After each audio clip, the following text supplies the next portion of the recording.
Hola, queridos estudiantes, ¿cómo están? Espero que se encuentren bien. Bueno, la clase de hoy va a continuar lo que hemos estado viendo en la última clase online en relación a esta nueva forma de registrar la realidad, ¿cierto? Que podemos conocerla por medio de su reproducción técnica, que sería la fotografía. Entonces vamos a continuar viendo, ¿cierto?, temas en relación a la fotografía y sobre todo cómo se puede componer con ella. Pero para entender la composición de la fotografía hay que entender primero cómo se componen las imágenes. Para ello nosotros abrimos, ¿cierto?, el debate entre lo que empezamos a conocer dentro de la introducción a la fotografía, ¿cierto?, entre la fotografía y la pintura. Este debate se abrió precisamente por la forma técnica de poder representar y reproducir eh, la realidad, lo que se está viendo, representar, ¿cierto?, toda esta manera, de esta manera fidedigna, y que la fotografía consigue por medio de estos procesos químicos. Entonces, se abre un debate entre las bellas artes y esta nueva forma de reproducir imágenes, pero también se logra encontrar puntos en común. Y entre ellos estaría la forma en cómo se componen las imágenes. La fotografía y la pintura van a estar muy ligadas en la forma en que se presentan los elementos, ¿cierto?, dentro de una obra. Tanto la fotografía y la pintura hacen guiños justamente a estos tipos de formas de componer y que van a permitir al fotógrafo empezar a entrenar también su mirada para crear sus propias obras fotográficas, basadas entonces desde la pintura. Para ello vamos a entender un poco en qué consiste la composición. La composición es la forma básicamente en que se distribuyen los elementos en una obra, para que se vea como una unidad llamativa, equilibrada, y no como objetos aislados, ¿cierto?, dentro de un solo soporte, ya que no tenga esta cualidad como de sticker. La composición busca organizar las partes del cuadro de manera que se relacionen armónica, atrayendo también la mirada del espectador a un punto que el artista desee. En este sentido puede utilizar un recorrido específico en el cuadro, un recorrido visual que uno puede ir alternando de acuerdo a los elementos que va posicionando y que también va a empezar a determinar ciertas sensaciones que puede llegar a entregar una obra. Cuando hablo de elementos dentro de la composición, me refiero a todos los objetos, elementos que pueden ustedes encontrar como un árbol, una vaca, una nube, un cielo, el río, ¿cierto?, líneas, formas, manchas, etcétera. Espacios vacíos también. Si cuando, por ejemplo, se trata de cuadros abstractos, todos estos elementos como que se pueden ver de manera independiente, pero que trabajan de manera conjunta y que da justamente coherencia a lo que estamos observando, son los elementos de la composición. ¿Cuáles van a ser las herramientas principales que se van a tomar en cuenta a la hora de componer? Bueno, va a ser el contraste, se va a ubicar un centro de interés y el equilibrio. Existen diferentes formas de llegar a desarrollar composiciones equilibradas.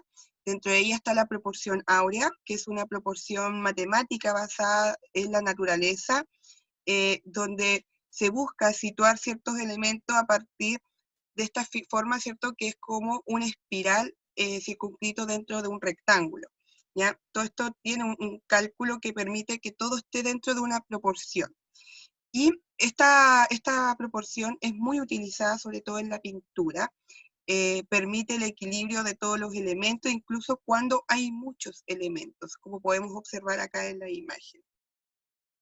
Ahora vamos a ver un video donde nos va a explicar con mayor precisión distintas formas en que nosotros vamos a entender la composición y vamos a componer imágenes, puesto que para poder entender la fotografía, igual nosotros tenemos que empezar a entrenar nuestra mirada, y desde cómo la vamos a iniciar va a ser justamente aprendiendo a componer distintos tipos de imágenes. Así que presten atención a este video. A ver, es que no paráis de decírmelo. Antonio, háblanos de la composición de los cuadros. ¿Cómo se compone un cuadro? ¿Cómo tengo que componer un cuadro? Mira, pues te lo voy a contar, te lo voy a contar ya. ¿Aquí? ¿Qué quieres salir? ¿Qué quieres? quieres? Venga, anda. Hola, soy Antonio García Villarán y en este vídeo te voy a hablar de cómo se compone un cuadro, porque claro, aquí hablamos mucho de cuadros por aquí, cuadros por allá, dibujos por aquí, esculturas por allá, pero ¿cómo se compone, cómo se organizan las formas en un cuadro? Y sobre todo, ¿qué es componer un cuadro? Pues componer es la forma en la que se colocan los objetos en una obra. Y una obra puede ser un cuadro, pero puede ser también un dibujo, puede ser una fotografía, una escultura y hasta la pared de tu cuarto. O sea que aquí vamos a hablar de composición. Yo he leído por ahí que después del Dada ya no se presta atención a la composición, que eso ya es una cosa del pasado. Y mira, te voy a decir una cosa, esto no es del pasado, es que tú quieras o no quieras, cuando colocas un elemento, cualquiera que sea, en un soporte, ya estás componiendo. No es lo mismo que lo coloques aquí, que lo coloques aquí o que lo coloques aquí. Las obras dadaístas, las obras abstractas, todas ellas tienen una composición concreta. Otra cosa es que no se haya prestado atención a la composición o que no se hayan usado las leyes de la composición para contar cosas. Pero bueno, eso ya habla mucho de los artistas y de las artistas que digan que la composición no sirve para nada. Y es que hasta en las performances hay composición. Vamos a ver, en cualquier acción teatral existe la composición. Si tú todo eso lo dejas al azar, ¿qué puede pasar? Pues que el mensaje puede ser erróneo. O sea, si tú quieres mostrar algo que esté muy equilibrado y usas líneas de composición de desequilibrio, pues mira, lo estás haciendo mal. Es como decir, por ejemplo, mira, voy a pintar este retrato, pero lo voy a pintar sin mirar, porque para qué, yo lo pinto así. ¿Qué pasa? Pues que no te va a salir el retrato, ni se va a parecer ni nada de nada. Y es que todas estas leyes de la composición, a principios del siglo XX, ya la estudió la Gestalt, que además tiene mucho que ver con la psicología. Mira, te invito a que lo estudies, búscalo, la Gestalt. Además, es que todo esto es importante, porque a través de la percepción visual se produce la comunicación. Y cuando nosotros y nosotras pintamos un cuadro o dibujamos una cosa, estamos comunicando algo. Por ejemplo, si yo hago así, a que te estoy comunicando algo, pues esto es una imagen. Y además es una imagen que, fíjate, el dedo, como tiene una dirección, tiene una tensión. Y por ejemplo, si yo hago así, ¿qué te estoy comunicando? Pues te estoy comunicando acogida, te estoy comunicando que puedo llegar a abrazarte o incluso estoy enmarcando mi cabeza. Así, ¿y todo esto por qué viene? Pues por estas líneas que conforman mis dedos y que están dispuestas de esta forma. Lo primero que hay que tener en cuenta es que el orden que tiene la forma siempre va a estar basado en los límites de tu soporte. Por ejemplo, si tu soporte es rectangular, ahí dentro de ese rectángulo es donde vamos a organizar la forma y donde vamos a jugar con esta misma forma para hacer nuestra composición.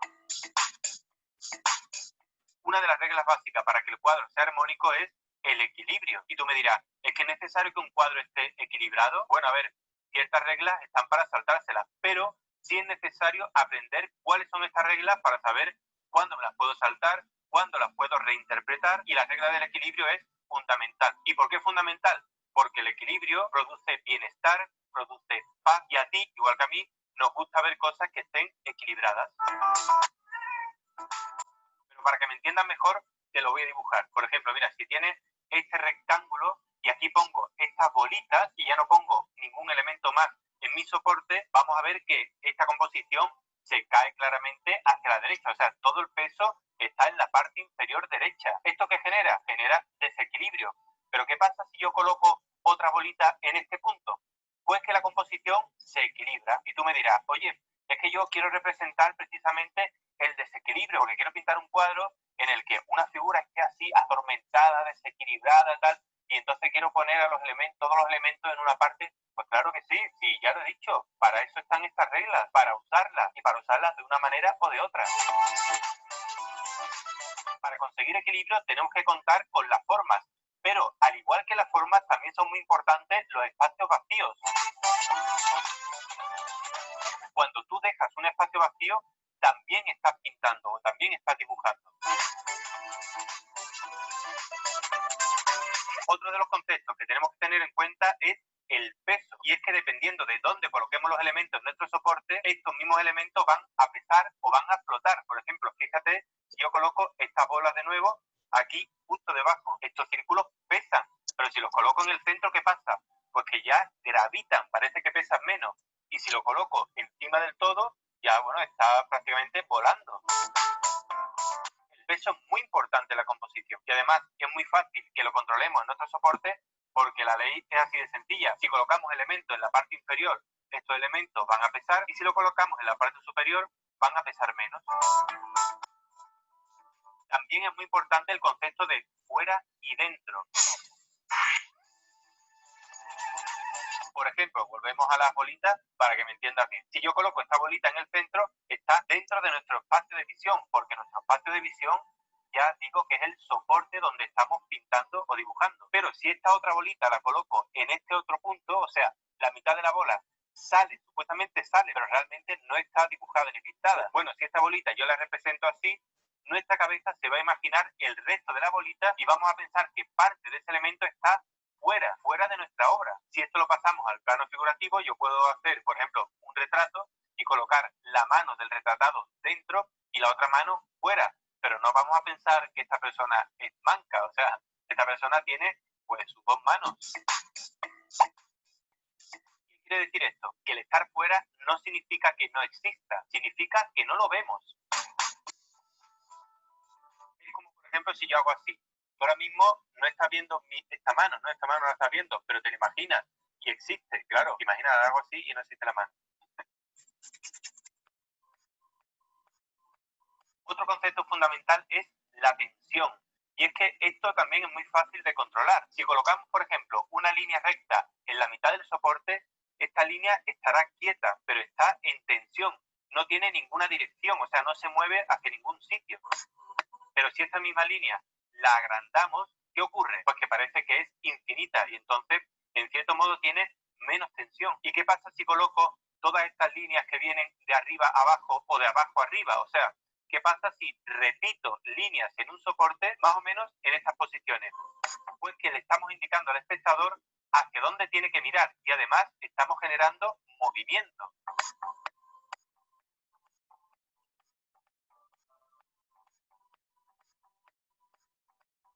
El centro de interés. Este tiene que ser un lugar por el que el espectador entra a ver el cuadro. Tiene que ser el punto que más llame la atención. Además, es el lugar por donde el espectador, o sea, nosotros, empezamos a hacer el recorrido de la obra. O sea, tú te pones delante, por ejemplo, de la fragua de Vulcano de Velázquez y ves que el punto de interés es la cabeza de Apolo, que fíjate además cómo está simplificada por un círculo de luz así. Y bueno, tú entras a ver el cuadro por ese punto y empiezas a recorrerlo así, de esta forma, a través de las miradas de todos los que conforman el cuadro. ¿Y esto está bien hecho o está mal hecho? Pues muy bien hecho, porque mira, Apolo viene a contarle a Vulcano pues que su mujer, que es Venus, le ha puesto los cuernos con Marte. O sea, que fíjate tú, el dramón. Y en este caso, nosotros podemos sentirnos identificados con Apolo. ¿Y por qué? Porque es el punto que más nos llama la atención y es por el cual empezamos este recorrido visual por el cuadro. Esta composición después se ha usado muchísimo, ¿eh? Por ejemplo, Matisse en su danza también la tiene. Goya también lo ha usado. Muchísimos pintores y pintoras a lo largo de la historia lo han utilizado.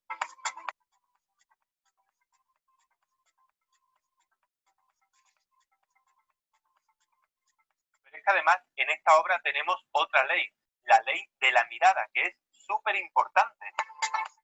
Si tú vas a hacer un cuadro figurativo y vas a poner a personas, la mirada también ocupa espacio. O sea, no es lo mismo que yo esté así, que estoy mirando a ti fijamente, a que yo me coloque, por ejemplo, aquí.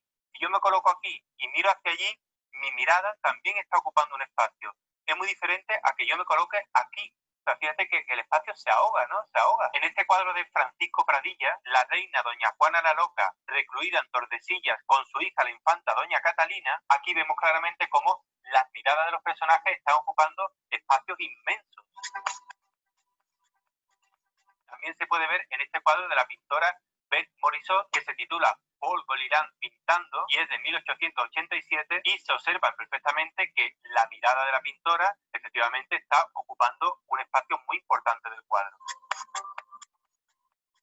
Otra de las leyes es la direccionalidad, y es que a través de los elementos compositivos nosotros podemos llevar al espectador a ver lo que nosotros queramos que vea a través de las líneas de composición. Mira, te lo explico. Por ejemplo, si yo pongo estas líneas de esta manera, estamos indicando que tú tienes que ir viendo las cosas desde aquí hasta aquí. Estamos generando una dirección de la mirada. Esto lo sabía muy bien Artemisia Gentileschi, porque mira, en esta obra se ve claramente cómo a través de los brazos de las dos figuras femeninas nos va dirigiendo la mirada hacia la cabeza decapitada de Holofernes. Por supuesto, también aquí interviene la ley de la mirada. Y además ocurre otra cosa muy importante, es que la línea que produce la espada y la cabeza de Holofernes es algo muy violento, o sea, es casi una cruz.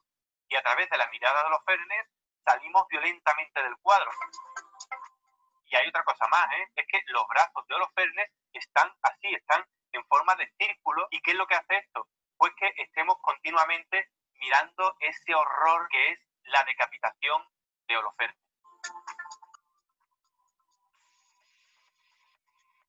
Otra ley también fundamental es la ley de la simetría o de la asimetría. Depende de para qué lo quieras usar. Por ejemplo, yo tengo un cuadro que es la Virgen de María Luisa. Este cuadro es perfectamente simétrico. ¿Y por qué lo he hecho así? Pues porque la simetría habla de la solidez, habla de lo divino, habla de lo que no se mueve.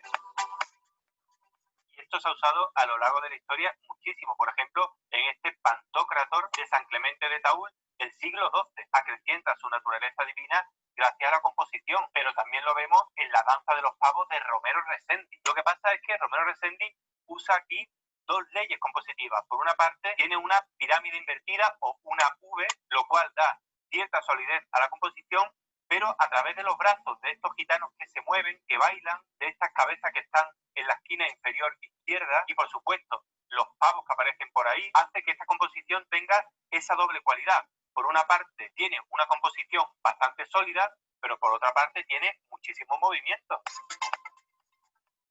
Además, tiene otra cosa que me gusta mucho, y es que a través de la ley de la mirada, de las miradas que tienen todos estos bailadores, bailarines, entras y sales del cuadro continuamente, y además te están diciendo, oye, que la juerga no solo está aquí, que fuera también hay más gente. A mí me parece fantástico. Otra ley muy importante también es la ley del contraste. ¿Y el contraste por qué viene dado? Pues viene dado por la luz, evidentemente. Esto lo sabían muy bien artistas como El Greco en su cuadro La Fábula, y por supuesto Caravaggio, por ejemplo, con esta obra que es Chico mordido por una lagartija. La luz aquí es fundamental para la composición. Y también tenemos, por supuesto, la ley del horizonte, que esto se usa mucho cuando estamos pintando paisajes. Dicen los tratados de dibujo y de pintura que no se debe poner el horizonte en la mitad del formato. Pero bueno, ya sabes que lo puedes poner o no lo puedes poner, ya eso depende de ti. Pero lo que está claro es que si la línea de horizonte está alta, significa que tú estás pintando o bien subido en una escalera o subido en un bloque de pisos, en fin, subido en algún sitio. Y esto lo puedes ver muy bien en el cuadro de la impresionista Susan Baladon, por ejemplo. Aquí se ve que la línea de horizonte está bastante alta, o sea, ella estaría subida en un edificio o en cualquier otro sitio, pero vamos, estaba en alto. Sin embargo, lo contrario es que la línea de horizonte esté cercana al suelo, y esto lo podemos ver en esta obra de Georgia O'Keeffe que se titula Espina dorsal volando, donde vemos claramente que la línea de horizonte está muy bajita, o sea, ella está imaginando la escena o mirando la escena desde el suelo.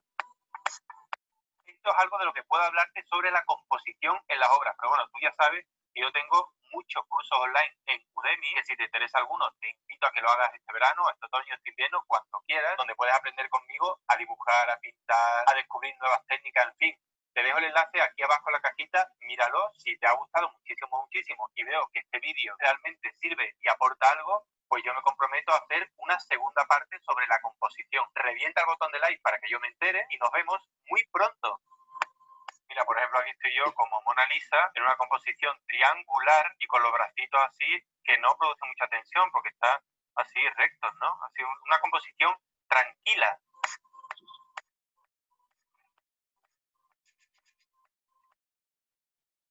Bueno, terminando de ver este video donde explica distintas formas de componer, vamos a analizar un poquito esta esta obra que está acá como imagen, de cómo estaría en este caso la composición. Ya vemos que existe, ¿cierto?, este tema de las líneas de tensión, están todas, por ejemplo, los personajes con las miradas, ¿cierto?, sobre la mitad del cuadro, y como hablaba también en el video, tiene justamente esta relación de que la mirada ocupa muchísimo espacio, puesto que aquí, en este caso, la mirada interpela al espectador, puesto mira hacia la persona, al frente. ¿Ya? Hay algunas miradas que desvían, ¿cierto?, hacia otros lados, como tratando de dar cuenta un poco que existe, ¿cierto?, también un gran espacio. Vemos también que los elementos, como están dentro de esta composición, están distribuidos también de una manera equilibrada. ¿Ya? Acá vemos, por ejemplo, que al partir, ¿cierto?, al centro de esta vertical, ambas partes tendrían elementos justamente que pondrían en esta tensión a los personajes, y también tenemos un tema con el peso. Vemos que el costado izquierdo, ¿cierto?, está mucho más pesado, puesto que tiene muchos más personajes, muchos más elementos, tiene un árbol, tiene en este caso a 8 o 7 personajes casi. En cambio, en el costado derecho tenemos solamente 3, e incluso están como a distancia.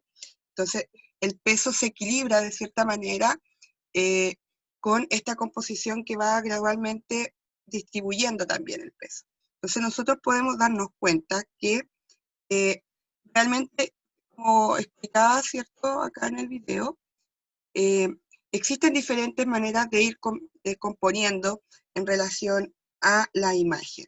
Por ejemplo, acá las líneas verdes subdividen la obra para dar simetría también a esta composición, ¿cierto?, donde ambas partes tienen un igual peso, por decirlo así, y tienen igual elementos, ¿ya? Ahora, ¿qué es lo que vamos a hacer nosotros? Vamos a realizar un ejercicio fotográfico, puesto que vamos a comenzar nosotros a preparar nuestra mirada, a entrenar nuestra mirada a el ojo fotográfico. Y para ello vamos a hacer un pequeño ejercicio de composición, a partir de lo que hemos visto, ¿cierto?, en este video, donde ustedes van a tener que aplicar el equilibrio, el peso, el fuera y adentro, por ejemplo, en relación a la composición, las tensiones, los centros de interés, la mirada, la direccionalidad, ¿cierto? También estaba la simetría y el contraste. Esos son los elementos que vimos hoy día, ¿cierto?, de componer. Claramente un ejercicio puede tener entre 1 o 2, incluso más elementos compositivos. No necesita una fotografía tener todos estos, ¿no? Eso va a depender de la intención que usted quiera darle a su imagen. La fotografía puede tratar de lo que más les haya gustado de estar en este tiempo, ¿cierto?, en casa, o de algún tema de interés. ¿Ya? Ustedes pueden ir libremente escogiendo qué elementos fotografiar. ¿Qué es lo que van a necesitar? Bueno, una cámara fotográfica o la cámara del teléfono celular, ¿cierto?, que es como la herramienta de mayor acceso que tenemos. Pueden utilizar un trípode en el caso de que quieran hacer una fotografía y les cueste mantener, ¿cierto?, como la fotografía quieta, la cámara quieta. Pueden usar un trípode. Si no tienen un trípode, pueden crear o, ¿cierto?, hacer algo más o menos casero para poder fijar la cámara y no tener la opción, ¿cierto?, de que se les vaya a mover y la fotografía salga borrosa, corrida, etc. ¿Qué les recomiendo? Que hagan más de una fotografía para que puedan ir revisando la composición, si realmente está equilibrado o no, si se reconoce bien las líneas de la composición, ¿cierto? Si se trabaja bien el peso, etcétera, los elementos que usted escoja. Y cuando haya terminado, seleccione la mejor fotografía de todas y me la envía a mi correo comentando de qué trata su composición, o sea, explicando si utiliza el equilibrio, el peso, ¿cierto?, la tensión, la mirada, etcétera, ya para que entender, ¿cierto?, cómo ustedes van pensando también la composición de imágenes. Cualquier duda, ¿cierto?, consulta, me escriben al correo, saben cómo contactarme, y nos vemos en las clases online. Así que eso, chiquillas, cualquier cosa me hablan y me escriben. Chau, chau.